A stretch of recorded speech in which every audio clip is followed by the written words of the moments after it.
Nandito po ako sa isang property na ibinebenta na po. Bali ang sukat po nito ay almost 1 hectares po ito. At ang price po nito 800,000 pesos.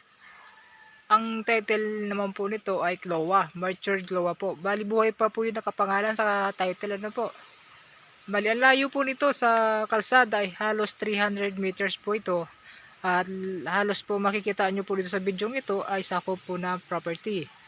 At makikita po natin dito ang mga niyog ay takaran pa lamang ano po. Bali, estimated ko po nito ang tanim po na niyog ay almost 200 piraso na niyog. Yan po. At makikita po natin dito sa video, may ilang pirasong mangga, langka, kawayan, star apple. Yan po.